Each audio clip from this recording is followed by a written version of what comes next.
प्रिय विद्यार्थियों नमस्कार।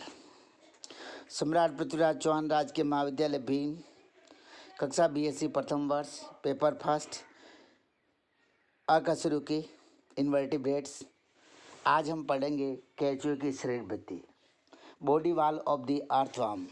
अर्थवर्म को आप जानते हो कि फेरेटिमा पोस्थुमा भी कहते हैं। यह अध्याय आपके समक्ष प्रस्तुत कर रहा हूँ। प्रेम सिंह चौहान से आचार्य प्राणीशास्त्र।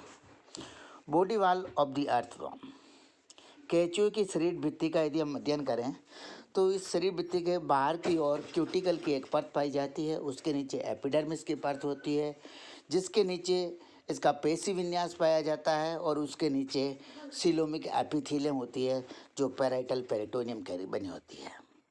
इस प्रकार केंचुए की शरीर भित्ति में 4 प्रमुख परतें पाई जाती है। सबसे बाहर की ओर क्यूटिकल, उसके नीचे एपिडर्मिस, जिसके नीचे पेशी विन्यास, और सबसे नीचे सीलोमिक एपिथेलियम। यदि इन परतों को हम डायग्राम में पहले देख लें तो आपको अच्छे से समझ में आ जाएगा। ये देखिए भैया, इसमें सबसे बाहर की ओर क्यूटिकल है, और क्यूटिकल के नीचे जो ग्रीन कलर की ये खड़ी खड़ी सेल्स दिख रही है, ये कोशिकाएं जो होती है ये कहलाती है mucus gland cells. Mucus gland cells के बीच बीच में एक जो रेड कलर की सेल्स हैं, इन सेल्स को कहते हैं सपोर्टिंग सेल्स। सपोर्टिंग सेल्स और म्यूकस सेल्स के साथ साथ जो सपोर्टिंग सेल्स हैं उनके बीच में एक ब्लू कलर की और सेल है, पूरी लंबाई में फैली हुई। ये वाली सेल, जो ये वाली सेल कहलाती है एल्ब्यूमिन ग्लैंड सेल। इस प्रकार, और इसके नीचे वाली जो छोटी छोटी कोशिकाएं ये आधे आधे भाग में फैली हुई, इन सेल्स को कहता है सपोर्टिंग सेल। इनको कहेंगे बेसल सेल। तो ये 4 प्रकार की सेल हो गई। सबसे बाहरी परत की मैंने बात करी, 1 नंबर की परत क्यूटिकल है। उसके नीचे 2 नंबर की जो परत है वो किसकी बनी होती है? वो बनी होती है एपिडर्मिस की। और एपिडर्मिस में 4 प्रकार की कोशिकाएं हैं, mucus gland cell, albumin gland cell, supporting cells और बेसल सेल। ये 4 प्रकार की कोशिकाएं एपिडर्मिस में पाई जाती है। ठीक है। इसके नीचे आ जाता है ये जो कोशिका जिस पर लगी हुई होती है, एक लाइन नुमा संरचना है, इसको कहते हैं बेसमेंट मेम्ब्रेन। और बेसमेंट मेम्ब्रेन के नीचे आ जाती है इसकी मसल्स लेयर। ये नीचे वाली ये दोनों मसल्स लेयर है, जिसमें ये जो मसल्स हैं ये सर्कुलर मसल्स कहलाती है। बाहर की ओर सर्कुलर मसल्स होती है, और उसके नीचे की ओर ये जो चौकोर सेल्स है ये लॉन्गिट्यूडिनल मसल्स की है। लॉन्गिट्यूडिनल, सर्कुलर बाहर की और लॉन्गिट्यूडिनल, ये दोनों मिलकर के इसकी बॉडी वाल का मस्कुलेचर बनाती है। इसके नीचे थोड़ी सी ये सर्कुलर मसल्स और हैं, और उसके नीचे पैराइटल पेरिटोनियम पाई जाती है, जिसकी ये सेल्स हैं, ये पैराइटल पेरिटोनियम की बनी हुई। इस प्रकार हमने केंचुए की फेरेटिमा पोस्थुमा जिसे कहते हैं उसकी बॉडी वाल शरीर भित्ति का टीएस को देख लिया है। अब हम वापस आपको इसके टेक्स्ट पे लिए चलते हैं। टेक्स्ट पे ले चलते कि मैंने बात करी थी कि सबसे बाहर की ओर इसमें पाई जाने वाली परत क्या कहलाती है? क्यूटिकल कहलाती है। क्यूटिकल जो होती है ये एक कोशिकाओं की बनी होती है। ये देखिए सिंगल कोशिकाओं की लेयर है क्यूटिकल, धारीदार होती है, और इन क्यूटिकल के जो स्त्रावण होता है वो एपिडर्मिस की सेल्स के द्वारा होता है। क्यूटिकल 2 परतों की बनी होती है। इसमें कोलेजनी प्रोटीन जो कि तंतुओं का निर्माण करता है, ये कोलेजन का फाइबर्स होता है। और दूसरा हो जाए पॉलीसेकेराइड्स की कुछ मात्रा पाई जाती है, जिसमें जिलेटिन की भी कुछ मात्रा हो सकती है। क्यूटिकल के नीचे वाली परतें एपिडर्मिस कहलाती है, और एपिडर्मिस के लिए कह दिया हमने कि क्यूटिकल के नीचे स्थित होती है। इसमें विभिन्न प्रकार की कोशिकाएं पाई जाती है। ये विभिन्न प्रकार की कोशिकाएं होती है बेस सेल, ग्लैंड सेल्स, स्लेस्मा secretory cell, albumin secreting cells, supporting cells और रिसेप्टर सेल्स। ये दो, एक इसमें 6 प्रकार की कोशिकाएं बता रखी है। इसमें 2 कोशिकाएं डायग्राम में एक्सप्लेन नहीं हुई थी। एक तो रिसेप्टर सेल दिखाई नहीं दे रही है, क्योंकि रिसेप्टर सेल्स जो होती है, जो सेंसिटिव ऑर्गन्स होते हैं जैसे कि लेंस वगैरह है, तो उन क्षेत्रों में ये रिसेप्टर सेल्स पाई जाती है, इसलिए ये नहीं दिखाई गई थी इसमें। और तीसरा जो है पोर्शन इसका होता है पेशी विन्यास या मस्कुलेचर का। तो मस्कुलेचर जो है एपिडर्मिस के नीचे की ओर स्थित होते हैं, जिसमें बाहर की ओर सर्कुलर मसल्स पाए जाते हैं। सर्कुलर मसल्स का ऐसे ऐसे पूरा एक लेयर होता है जो एपिडर्मिस के चारों ओर होता है। एपिडर्मिस के नीचे की ओर शरीर के चारों ओर होता है, और उसके नीचे अनुदैर्ध्य पेशी का तंतुओं का मोटा स्तर होता है। ये अनुदैर्ध्य पेशी तंतु पूरी लंबाई में फैले होते हैं। ये लंबाई में फैले हुए समानांतर बंडलों के रूप में होते हैं, जो संयोजी ऊतक द्वारा एक दूसरे से पृथक रहता है। ये कोलेजन तत्वों के द्वारा दृढ़ता से जुड़े हुए होते हैं। ये जो सर्कुलर मसल्स हैं, उन सर्कुलर मसल्स में जब भी संकुचन होता है तो शरीर पतला और लंबा होता है, और अनुदैर्ध्य पेशियों में जब भी संकुचन होता है तो शरीर छोटा और मोटा होता है। इन सर्कुलर और लॉन्गिट्यूडिनल मसल्स के अलावा जो तीसरी प्रकार की जो और पेशियाँ पाई जाती है वो इसके सीटल सैक में पाई जाती है। उसको हम नीचे वाले डायग्राम में देख सकें। एक जो सूखीय कोष होता है उसमें दो अतिरिक्त पेशियाँ पाई जाती है। ये दो अतिरिक्त पेशियाँ प्रोटेक्टर मसल्स और रिट्रैक्टर मसल्स कहलाती है। जो प्रोटेक्टर मसल्स होती हैं, ये प्रोटेक्टर मसल्स सीटी जीरस सैक में जो सीटी होती है उस सीटी को बाहर निकालने का कार्य करती है, और रिट्रैक्टर मसल्स जो होती है सीटी के अंदर पुनः इसको अंदर खींचने का कार्य करती है। जो प्रोटेक्टर मसल्स होती है वो वृत्ताकार पेशी परत से जुड़ जाती है, और जो रिट्रैक्टर मसल होती है वो वृत्ताकार पेशी परत के दूसरे पतले स्तर से जुड़ी हुई होती है। तो ये देखिए भैया, ये वाली है, इसमें प्रोटेक्टर मसल्स है।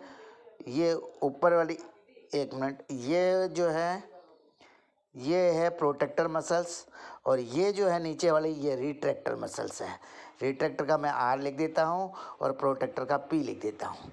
प्रोटेक्टर और ये रिट्रैक्टर यानी मसल्स है। प्रोटेक्टर बाहर निकालने वाली, रिट्रैक्टर अंदर खींचने वाली, ये दो प्रकार की पेशियाँ और इसमें पाई जाती है। अब इसके नीचे की ओर तीसरी वाली जो लाइन है, हमने कहा कि बाहर क्यूटिकल है, उसके नीचे एपिडर्मिस है, उसके नीचे मसल लेयर है, और मसल लेयर के नीचे जो है सीलोमिक एपिथीलियम पाई जाती है। सीलोमिक एपिथीलियम का जो निर्माण होता है वो एक पतले स्तर के रूप में होता है। इसकी कोशिकाएं चपटी होती है और केंद्रकों के द्वारा पहचानी जा सकती है। अब इस शरीर वृत्ति के क्या क्या कार्य है वो बता देते हैं। सबसे पहला जो है शरीर वृत्ति का कार्य, प्रत्यास्थ होने के कारण ये शरीर को घटाने बढ़ाने का कार्य करती है। दूसरा, कोई भी मैकेनिकल इंजरी जो होती है, यांत्रिक आघातों से शरीर की सुरक्षा करती है।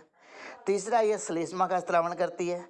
श्लेष्मा जो होता है, जिन केंचुआ बिलों में रहता है, तो बिल जिस बिल में रहता है उस बिला की जो दीवार की मिट्टी है या रेत के कण है उनको आपस में चिपका करके दीवार को लेपने का कार्य करेगा। इसके अलावा इसके शरीर के सतह पर मारे जाने वाले जो हानिकारक बैक्टीरिया होते हैं उन बैक्टीरिया को मारने का काम भी होता है।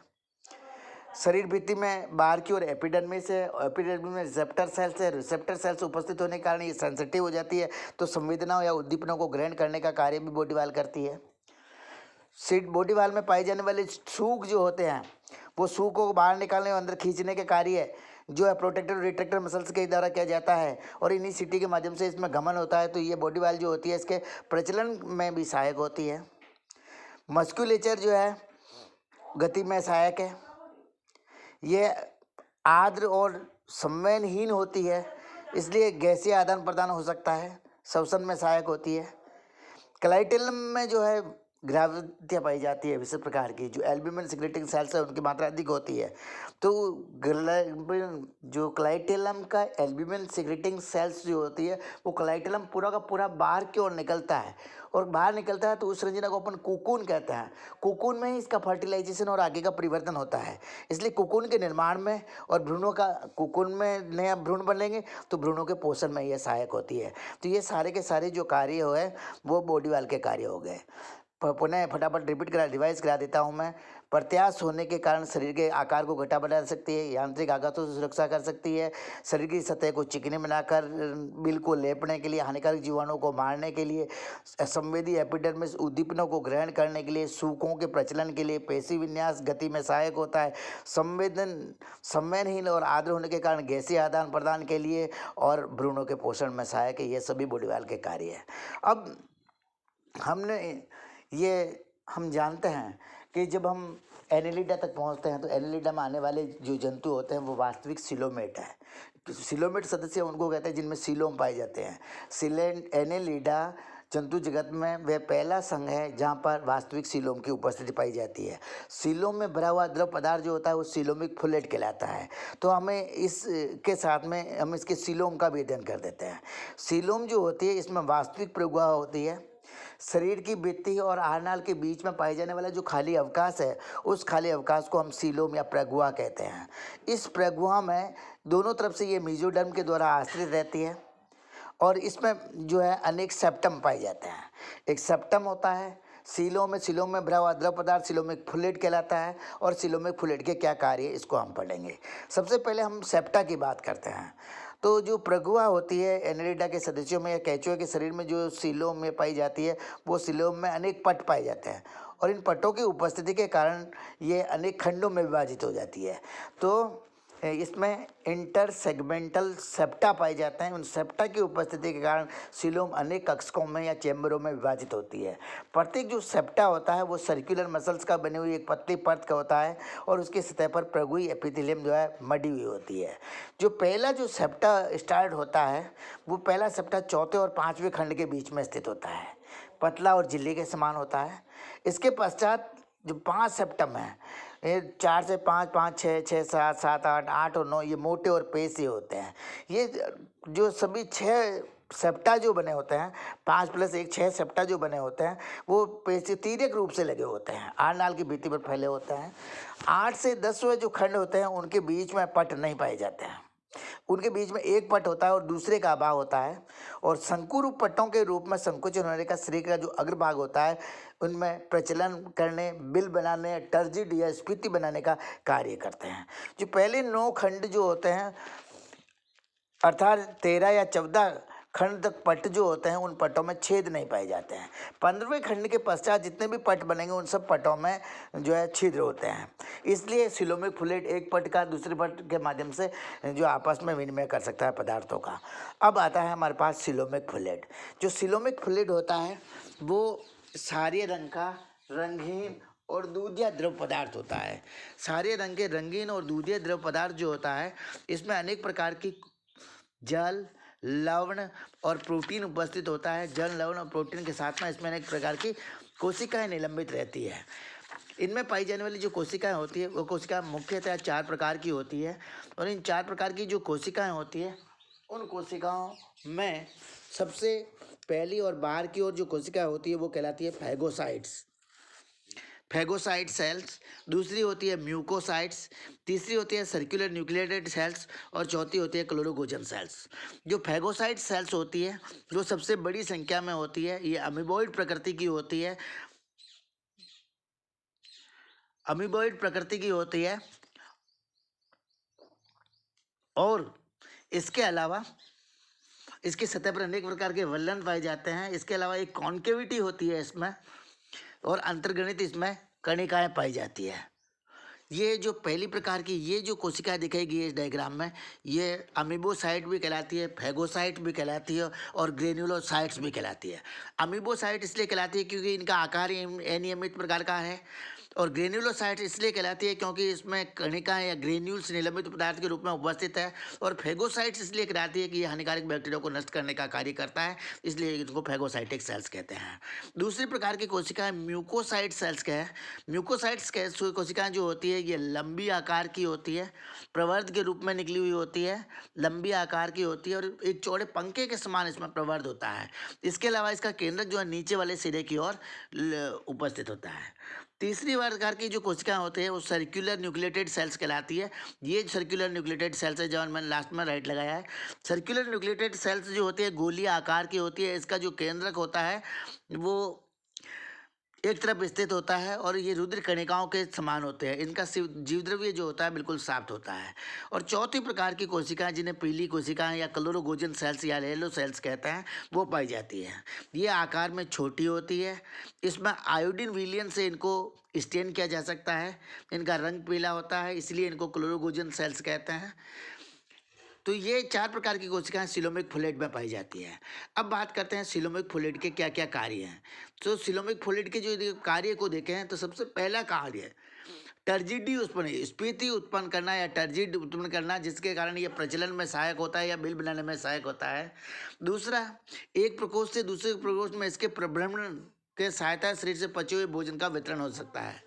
हमने क्या, जो 15वें खंड के बाद के जो सेप्टम है, उन सेप्टम में छिद्र पाए जाते हैं, उनका सिलोमिक फ्लूइड आपस में विनिमय कर सकता है, इसलिए इसके आनाल में पचा पचा हुआ जो भोजन होता है, उस बचे पचाए भोजन का अवशोषण के पश्चात पूरे के शरीर में वितरण करने का कार्य इस सिलोमिक फ्लूइड के माध्यम से भी किया जाता है।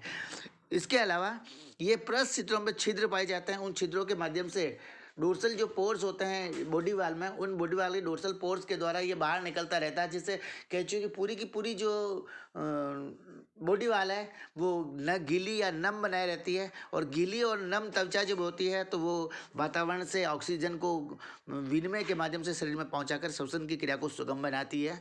मिट्टी में पाए जाने वाले हानिकारक जितने भी जीवाणु होते हैं या अन्य परोपजीवी होते हैं, उनको नष्ट करने का कार्य करती है। इसके अलावा शरीर के जो आंतरिक अंग होते हैं, उनको धक्का प्रतिरोधक बनाने का कार्य करती है। इसमें क्लोरोकोजन कोशिकाएं पाई जाती है, जिन्हें हमने बता ही दिया कि पीली कोशिका कहते हैं। ये उत्सर्जित पदार्थों को शरीर से बाहर निकालने में सहायक होती है, इसलिए एक प्रकार से ये जो है किडनी के रूप में कार्य करती है। इन क्लोरोकोजन कोशिकाओं में ग्लाइकोजन वसा का संश्लेषण भी होता है, ये डीनोमिनेशन भी करता है, और ये कशेरुकियों के यकृत के समान है, इन्हें पीली कोशिकाएं भी कहा जाता है। और लास्ट में कुछ जातियों में ये बायोल्यूमिनेंस उत्पन्न करता है, ल्यूमिनेंस उत्पन्न करता है कुछ जातियों में।